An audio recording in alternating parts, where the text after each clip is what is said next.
Good afternoon from New York. Today's subject, no empathy for Trump, intermind communication. I understand there's a lot of people who say we can't have any empathy for Trump. He is the enemy of democracy. And, well, he is. But how can you have empathy for someone who's done so many bad things? And easy, because what causes people to do bad things is damage faith and love, and they're growing up. Well, most of the time, that's what it is. And unless you're born sociopathic and been influenced the wrong way and whatever. But usually, it's damaged faith and love, and that means trauma-related. It means related to trauma, right? I feel sorry for the inner child of Trump. They just created a very weak man, morally. His virtues are very low. He seems to have not a lot of compassion, and for a broad number of people, it's very narrow. He's abusive to women. He's a power monger, which is something that happens if you're damaged a lot. You feel unempowered, you feel helpless, and that feeling is enormous, and the person seeks power to not feel helpless. But where does that helplessness come from? From damaged ability to express your feelings and your needs due to a traumatic experience that can be, in therapeutic terms, complex PTSD or PTSD.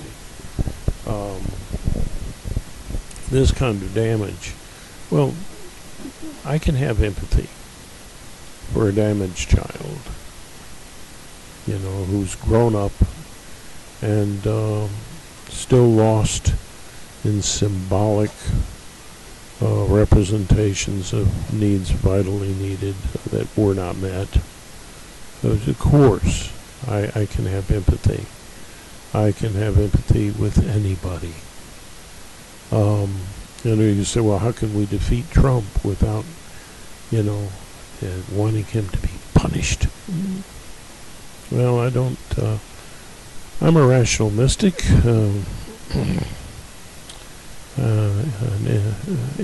That believes in empathy and awareness, and politically I might be an following empathism. We'll get up. But yeah, it's enough to point out his weaknesses, his inability to lead, and the dangers of letting someone that weak and sadly pitiable to be your leader. I can take a countless number of people living around me that would be a better president than this guy. And you can complain about only having two choices. Don't make a false equivalent statement. Joe Biden is far stronger morally and ethically and progressively than Trump. Trump is more about himself, and that's understandable. If somebody's hurting a lot and hasn't resolved those things, well, a hurting person is very concerned about, with themselves, and if feeling helpless, want to feel very powerful. But that doesn't mean that they are a good leader. Good leader is patient and kind and able to work with various points of view and perspectives, and that's something that Joe Biden excels in. He is the strong leader. As people say, well, people want to follow a strong man like the apes, you know. Well, we are evolved beyond just that idea of strength. A human being is strong in a through a social lens, according to how virtuous they are, how truthful, and he lies all the time, and we assume on purpose. But even more pitiful would be that he does it and not on purpose, just because he's so in centered around himself and his hurtful needs for power. And yeah, people can be a success in society through a few skills that they might have. That doesn't make them a good leader. As far as business is concerned, his friends have said he's not a good businessman, but he's a good showman. But you put those two things together, and that starts to sound like a con man. And that's what he's been convicted of. You know, what more can you say to people to get them to vote, you know, properly, in a more empathetically aware way than this? So the direction, I would say, for those who are empathetically aware, who are compassionate progressives, who not all into punishment to fix our ills, but into fixing people. It's a far superior view to punishment. You know, if you're into healing people and they're a threat to society, yeah, you put them in isolation from society. You have to, but you don't do it to punish them. You know, you do, you know, according to the severity of the crime, 5 years, 10 years of being beat over the head, and shown even more reasons not to have faith and love. That isn't going to help. And it's kind of an arbitrary thing. I mean, I don't think that, you know, you wait until people are really old and not capable of doing anything much, including the bad things. Oh, okay, maybe age is a consideration. But until they're healthy, you keep, and as long as they're a threat, you keep them in therapy. You keep them in isolation from society if need be. But you have them, there are degrees of that. You can put an ankle bracelet around some, you know, more minor crimes and things, you know. You don't have to isolate them and spend thousands and thousands of dollars. You know, what seems to be at work with people who want to support Trump are a lot of logical fallacies, like, you know, the idea of one example of a person who comes across the border doing a crime being, wow, we put razor wire up and we're cruel to people and we don't let them come in and apply for asylum. We'd, you know, out of hand just throw them back to what might be a living hell. That's not America. That's not the real heart of America, I don't believe. And so, you know, you don't extrapolate that to a hatred for everybody who's here undocumented. You know, you wouldn't have breakfast on the table if it weren't for undocumented workers working like slaves in the fields along with their children. Really? You say thanks over your meals? You know, thank you, God, for all those blessings. Well, what about where the blessings are coming from? And a lot of the reason that our economy is as resilient as it is right now, despite all the bad things going on from people like Putin and Hamas, and that's a sad situation. Despite all of that, is because of undocumented workers doing the jobs that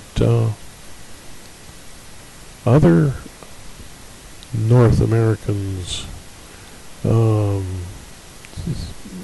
especially in the United States, don't want anyway. And so, they're taking those jobs, and bless them. They're a blessing to society, and the studies they've done, as far as I know, about the amount of crime from people coming across the border illegally compared to the crime committed by people who are already here. Wow. And who are citizens. The percentage of crime is greater amongst the people who are here, and you just think about it. If somebody's coming away from a bad situation to a place where they can work, where even a slavish job is better than what they came from, they don't want to be sent back. So they're going to, in general, these people are going to be more law-abiding than other than their crossing of the line, which is another issue. People from Mexico especially are coming into Texas and on westward to the south. Anyway. This is land that belonged to Mexico. And the Texans say, well, we were invited here. And it's, yeah, when you weren't invited, you kept coming, and then you said, it's ours. So you still stole it. Our own vice president, our own President Grant, who, I said the wrong thing there. Our own, see, there's a gaffe. Does that mean I'm an incompetent idiot? I don't think so. Gaffes are something that everybody does from time to time. No matter how old we are. But I'm old. But, okay. So, what President Grant said, and he was around during the Mexican-American War, and regarding that, he supposedly said, well, it was just another example of a powerful nation stealing land. You can almost see him shrugging his shoulders like, isn't that the usual thing? Well, I guess in those days it really was. And, according to Native Americans, we're all here illegally. We had, what are they, anchor babies? We came over with a lot of anchor babies. Loads. And they were amazingly kind to us considering that. So, look, let's all be humble. Let's all try to be kind. And, yes, have a little empathy and sympathy for people like Trump and Putin. The poor weaklings are just not ready and capable of leadership that's good for the people. They're not. But the test of time will show that to a lot of people. Eventually Putin will be displaced, I believe, as well, and Trump and his attacks on democracy will be a thing of the past. But if you let democracy slip into the hands of a dictator, it's very hard to get it back. There was one of the founding fathers who said, we give you a republic. We'll see whether you can keep it. So that's up to us. So that means, how do we approach it? We organize all the people with good sense Don't waste your time talking to people who are completely brainwashed or deluded into the idea that Trump is a strong man. He is not. Tell them so. Be bold. But look, organize the people who have good sense and remind them it's important to vote. Remind them that despite any differences with Joe Biden they have, he's not perfect, okay? Jesus and Buddha are not running for office, excuse me. We have two choices, and they're not the same. Not the same.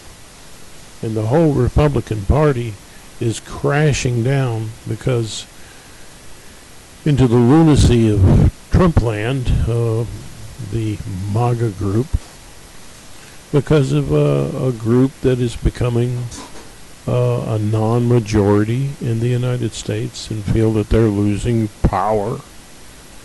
And they want to create a Christian nationalism, and the dictator isn't a problem for them. Hello? Christian nationalism. Now, that's an interesting concept. That means you push virtues down people's throats, or your version of what you think virtues are, and you push them down other people's throats. That is not Christianity according to Jesus. Many statements are, and the worshiping of the rich and richness is certainly not a part of what Jesus spoke about. Wasn't a part of how the first church was established, and even some of the apostles spoke against showing favoritism to the wealthy. Money is the root of all evil. Remember? And what is that? That's symbolic need. Can't be satiated. It's dangerous. And it's away from real needs. And if you get away from the real needs of the people, then you're into symbols that can't be satisfied. And this means greed and power mongering and the things that there's no bottom to. There's no satiation point. And Trump wants to be dictator for a day. Oh yeah, let a would-be dictator have the power for one day. See what happens. Is it going to be just that one day? I don't think so. Power mongering and greed are addictions. And by the way, the Christians came over this country, different kinds of Christians. They were killing each other over whether you should baptize a baby or not, whether you should sprinkle or fully immerse for baptism, and other such trivialities. And they were fighting like heck. So what is your Christian nationalism? Oh, it's based on the Bible. Okay. Well, the major thread in the Bible, in the New Testament, is compassion and tolerance. And sin. Well, Jesus didn't look at that as something to, a reason to murder sinners.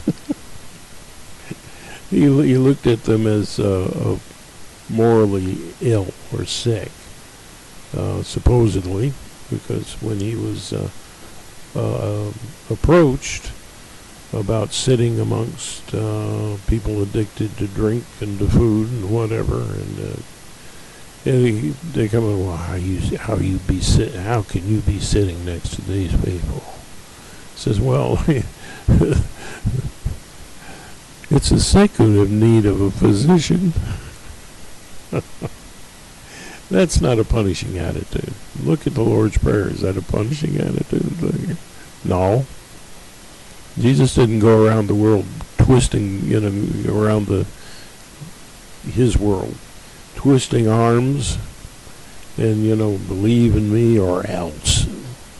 Oh, that fellow over there needs to be objecting to me, needs to be brought out on a stretcher. I'm telling you that something Trump said. Please. Freedom of speech, unless he don't like it. Yeah, which means his freedom to lie. So, look, that doesn't make sense. It isn't even, if you're Christian, fine, but that isn't Christianity. Not at all. And this hatred for socialism? Really? The first church had everything in common so that no one would be without. It sounds like a kind of local socialism to me. And when a fella and his wife said that they had given up all they had, and remember, Jesus told the rich young man, give up all you have and follow me. Give to the poor. Give it all to the poor and follow me.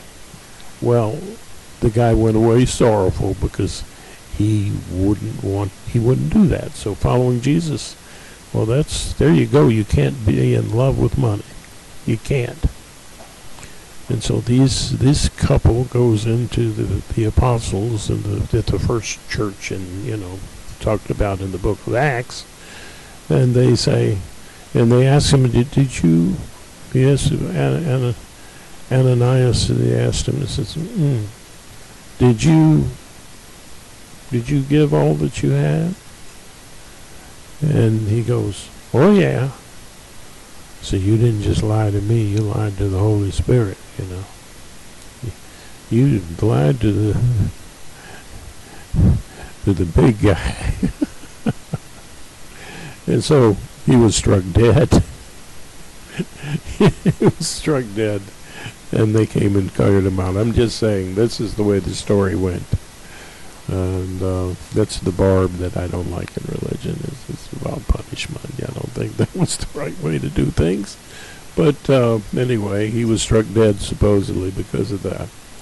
And his wife came in with the same story and says, oh, the ones who came for your husband are now coming for you. And the Holy Spirit struck her dead too. Well, not that I believe that, but that's what it says. So, under the Christians today, hating any kind of socialism of any kind, well, look, in practical terms, socialism has to be paid for. That means taxes. It means fair taxes, all right? We don't have fair taxes in this country. We don't. The very rich pay very little compared to how much they benefit. Oh my God. The poor may pay more in sales tax than their fair share. Hello? But, it's taxpayer pay. So we have the best military in the world, and guess what? It's paid for by taxes. A bit socialist, huh? And we have the best there is. And yet we say we can't afford universal health care even though poorer countries have it. And doctors say better outcomes come from that, Yeah, interesting, huh? Yeah, at least some of the doctors, the ones with a brain. But, look, can't afford it. We afford the best in the world with the military. They're the reason we have the internet. Hello, so that came from them, and then the other people, business comes in, tries to make it more something that's affordable and possible for others to use. Yeah, okay. Yeah, there's a room for a little capitalism in our socialism, and a little socialism in our capitalism. So, yeah. But, look, we could have the best medical care in the world. and if it were paid for fairly, we could cover everybody, you know. So when you hear arguments that the people who are working like slaves over here is undocumented people, most of them are working. You know, these folks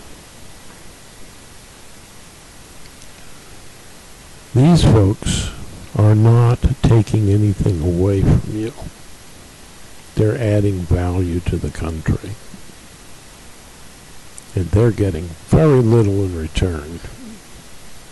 So be very careful. As you judge, so shall you be judged. Are you sick or are you healthy? If you're sick, seek a cure. Seek an internal dialogue that is empathetic, that helps the love flow in society and inside yourself. And it's an inner job and it's an outer job. It's a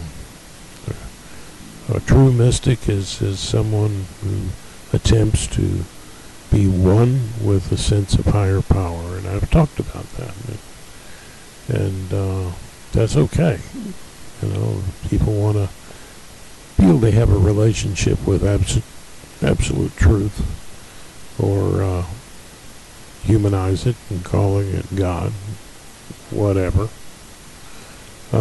Yeah, but what is that in real terms? At the very minimum, it is the brain. And if it's more than that, well, nobody knows. But you might experience it in a relationship with your sense of higher power. And that's what I call spiritual but not religious. Anyway, spiritual but not religious is also tolerant of people's various views and religions. But it's tolerant of the good stuff, not the bad stuff. You know, and if your cure for immorality is to punish and to kill, stop calling yourselves Christians. Stop calling yourselves Buddhists.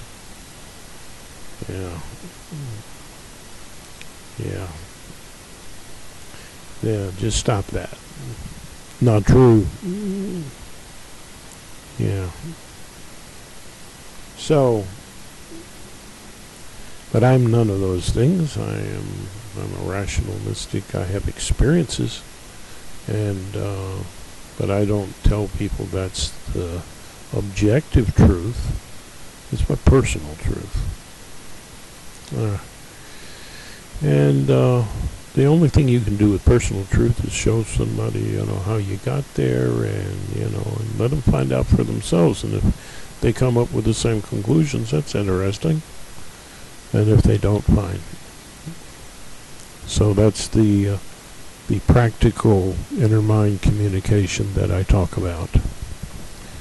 So I think I've covered the subject well enough. Ask any questions, and if I can't answer them, I'll ask my great political organizer and friend, whose first name is Mike, short for Michael, and see what he says. And maybe he'll join the channel and talk to you about how you organize today to help the love flow in the world. So, to sum it up, yes, I can have empathy for the worst of people, and that allows me to have empathy for even myself and for you. And let me try again to sing my Irish blessing. Every time I do that, I think about a good famous comedian who played the violin badly and everybody cringed. Oh well, get ready to cringe. Yeah. May the road rise to meet you. May the wind be always at your back. May the sun shine warm upon your face. The rain falls soft upon your fields. And until we meet again, may God hold you in the palm of his hand. Okay, you tolerated that, you can tolerate anything. Huh? Okay, and I'm not going to beg you to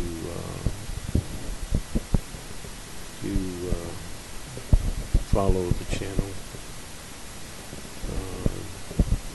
to subscribe. If you want to, please do. It would be really helpful in getting the message out. If you want to help and join the channel in some way, well, let's talk about it. I think it's important to advance these kind of concepts. But this channel is open to a number of different progressive views, and we'll see who our guests will be in the future. Hopefully we'll get to that point. And then you won't be listening to this same talking head guy every time you tune in. You know, or not without also hearing from a guest or from my buddy Mike. Hopefully he'll join. So, yeah, subscribe if you want to. Share the video if you want to. And like it if you do. I would appreciate it. And I'm not doing it just, for me. I'm doing it for the good the channel could accomplish. But it can only do it with your support. So I humbly ask you, if you will and are willing to, and are in agreement, please subscribe and share. And consider going on the channel, giving your views. We'll work at that, okay? And I like to say namaste at the end of my videos, toward the end, because it means that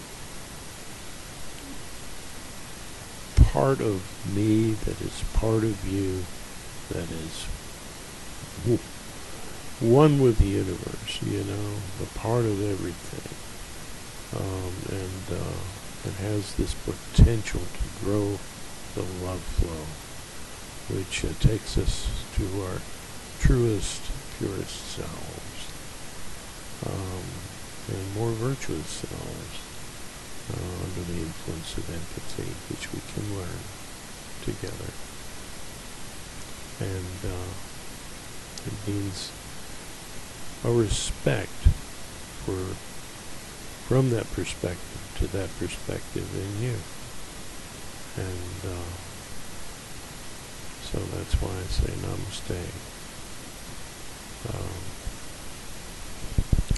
So namaste,